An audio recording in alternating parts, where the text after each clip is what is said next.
ഇന്നൊരു eggless plum കേക്കിൻ്റെ റെസിപ്പിയാണ് ചെയ്യുന്നത്. മുട്ട യൂസ് ചെയ്തിട്ട് ചെയ്യുന്ന പ്ലം കേക്കിൻ്റെ റെസിപ്പി മുന്നേ അപ്ലോഡ് ചെയ്തിട്ടുണ്ട്. അപ്പോൾ അത് കാണാത്തവരുണ്ടെങ്കിൽ അതൊന്ന് കണ്ടു നോക്കാം. അപ്പോൾ ഇതെങ്ങനെ ഉണ്ടാക്കാമെന്ന് നോക്കാം. അതിന് വേണ്ടിയിട്ട് ആദ്യം തന്നെ ഡ്രൈ ഫ്രൂട്ട്സ് ഒന്ന് സോക്ക് ചെയ്ത് വെക്കാം. അതിനായിട്ടൊരു 4 ഡേറ്റ്സ് ചെറുതായി കട്ട് ചെയ്തതും ഒരു 2 ടേബിൾ സ്പൂൺ വീതം ബ്ലാക്ക് റൈസിൻസും ഗോൾഡൻ റൈസിൻസും ഇട്ട് കൊടുക്കാം. 6 ചെറീസ് ചെറുതായി കട്ട് ചെയ്തിട്ട് കൊടുക്കാം. അതേപോലെ ഒരു 2 ടേബിൾ സ്പൂൺ ടൂട്ടി ഫ്രൂട്ടിയും കൂടി ഇട്ട് കൊടുക്കാം. ഇനി ഇതെല്ലാം ഒന്ന് മിക്സ് ചെയ്ത് ഇതിലേക്ക് ഒരു 1/4 കപ്പ് ഓറഞ്ചിൻ്റെ ജ്യൂസാണ് ചേർത്ത് കൊടുക്കുന്നത്. ഫ്രഷ് ജ്യൂസാണ്. അപ്പോൾ ഇതിന് പകരമായിട്ട് മുന്തിരി ജ്യൂസ് ഉണ്ടെങ്കിൽ അതായാലും മതി. ഇനി ഇതൊന്ന് മിക്സ് ചെയ്ത് 1 മണിക്കൂർ സോക്ക് ചെയ്യാൻ വേണ്ടി വെക്കാം. ഇനി പഞ്ചസാര ഒന്ന് കാരമൽ ചെയ്തെടുക്കണം. അതിന് വേണ്ടിയിട്ട് ഒരു 3 ടേബിൾ സ്പൂൺ പഞ്ചസാര ഒരു പാനിലേക്ക് ഇട്ട് കൊടുക്കാം. ഇത് ലോ ഫ്ലെയിമിൽ വെച്ചിട്ടാണ് കാരമൽ ചെയ്യേണ്ടത്. അപ്പോൾ ഈ ഒരു കളറായി കഴിഞ്ഞാൽ ഇതിലേക്ക് 3 ടേബിൾ സ്പൂൺ വെള്ളം ഒഴിച്ച് കൊടുക്കാം. വെള്ളം ഒഴിക്കുമ്പോൾ ശ്രദ്ധിക്കണം, കയ്യിലൊക്കെ തെറിച്ച് വീഴാൻ ചാൻസ് ഉണ്ട്. ഇനി ഇതൊന്ന് തിളച്ച് കഴിഞ്ഞാൽ ഫ്ലെയിം ഓഫ് ചെയ്യാം. എന്നിട്ട് ചൂടാറാൻ വേണ്ടി മാറ്റി വെക്കാം. ഇനി ഒരു മിക്സിയുടെ ജാറിലേക്ക് 6 ടേബിൾ സ്പൂൺ പഞ്ചസാര ഇട്ട് കൊടുക്കാം.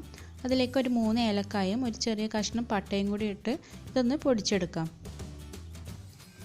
അതിനുശേഷം ബട്ടർ മിൽക്ക് തയ്യാറാക്കണം. അതിന് വേണ്ടിയിട്ട് ഇവിടെ ഒരു 1/2 കപ്പ് പാലെടുത്തിട്ടുണ്ട്. അതിലേക്ക് 1 ടീസ്പൂൺ വിനാഗിരി ചേർത്ത് ഇതൊന്ന് മിക്സ് ചെയ്ത് വെക്കാം.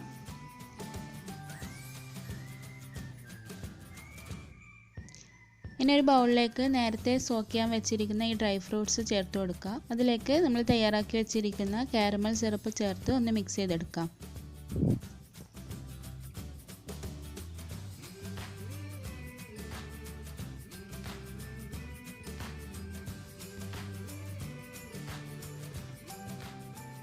ഇനി ഈ ബൗളിന് മുകളിലായിട്ട് ഒരു അരിപ്പ വെച്ച് കൊടുക്കുക. അതിലേക്ക് 1/4 കപ്പ് മൈദയും നമ്മൾ നേരത്തെ പൊടിച്ച് വെച്ചിരിക്കുന്ന പഞ്ചസാര ഇട്ട് കൊടുക്കുക. ഇതൊരു 1/2 കപ്പ് ഉണ്ടാവും. അതേപോലെ 1 ടീസ്പൂൺ അളവിൽ ബേക്കിംഗ് പൗഡറും 1/4 ടീസ്പൂൺ ബേക്കിംഗ് സോഡയും ഇട്ട് കൊടുക്കുക. ഇനി ഇതൊന്ന് അരിച്ച് ഇതിലേക്ക് ഇട്ട് കൊടുക്കാം.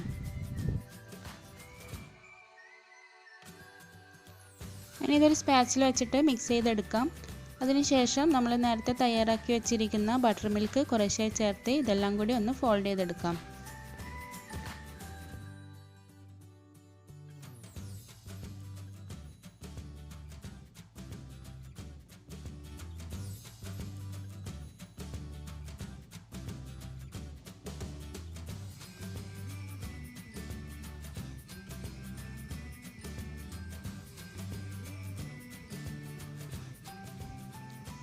ഇതിവിടെ മിക്സ് ചെയ്തെടുത്തിട്ടുണ്ട്. ഇനി ഇതിലേക്ക് ഒരു 1/4 കപ്പ് മെൽറ്റ് ചെയ്തെടുത്ത ബട്ടർ ചേർത്ത് കൊടുക്കാം. ബട്ടറിന് പകരം ഓയിലായാലും മതി. അതിനുശേഷം അല്പം കാഷ്യൂസ് ചേർത്ത് കൊടുക്കുന്നുണ്ട്. ഇതിൻ്റെയൊക്കെ അളവ് നിങ്ങൾക്ക് ഇഷ്ടം പോലെ ചേർത്ത് കൊടുക്കാം. അതേപോലെ 1 ടീസ്പൂൺ അളവിൽ വാനില എസൻസും കൂടി ചേർത്ത് കൊടുക്കാം. ഇനി ഇതെല്ലാം കൂടി ഒന്ന് മിക്സ് ചെയ്തെടുക്കാം. ഈ ഒരു ടൈം തന്നെ ഞാൻ 2 ടേബിൾ സ്പൂൺ ടൂട്ടി ഫ്രൂട്ടി ചേർത്ത് കൊടുക്കുന്നുണ്ട്. ഒരു 7 ഇഞ്ചിൻ്റെ സ്ക്വയർ ടിൻ എടുത്തിട്ടുണ്ട്. ഇതിൻ്റെ അടിയിൽ ബട്ടർ പേപ്പർ ഒട്ടിച്ച് വെച്ചിട്ടുണ്ട്. സൈഡിലൊക്കെ ഓയിലും ആക്കിയിട്ടുണ്ട്. ഇനി ഇതിലേക്ക് ബാറ്റർ വെച്ച് ഒന്ന് ടാപ്പ് ചെയ്തെടുക്കാം. പിന്നെ ഒരു പാത്രം ചൂടാകാൻ വേണ്ടി വെക്കാം. അതിനുശേഷം ഈ ടിന്ന് ഇതിലേക്ക് ഇറക്കി വെച്ച് ഒരു 50 മുതൽ 55 മിനിറ്റ് വരെ ബേക്ക് ചെയ്തെടുക്കാം. അപ്പോൾ കേക്ക് ഇവിടെ ബേക്കായി വന്നിട്ടുണ്ട്. ഇനി ഇത് ചൂടൊക്കെ മാറിയ ശേഷം ഈ ടിന്നിൽ നിന്ന് മാറ്റി ചെറിയ പീസാക്കിയിട്ട് കട്ട് ചെയ്തെടുക്കാം.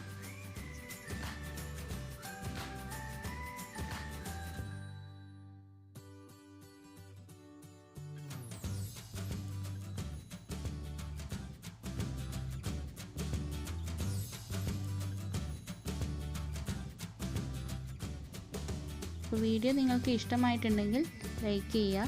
ചാനൽ ഇതുവരെ സബ്സ്ക്രൈബ് ചെയ്യാത്ത ആരെങ്കിലും ഉണ്ടെങ്കിൽ ഒന്ന് സബ്സ്ക്രൈബ് ചെയ്യുക. അപ്പോൾ പുതിയ വീഡിയോയുമായി വീണ്ടും കാണാം. Thanks for watching.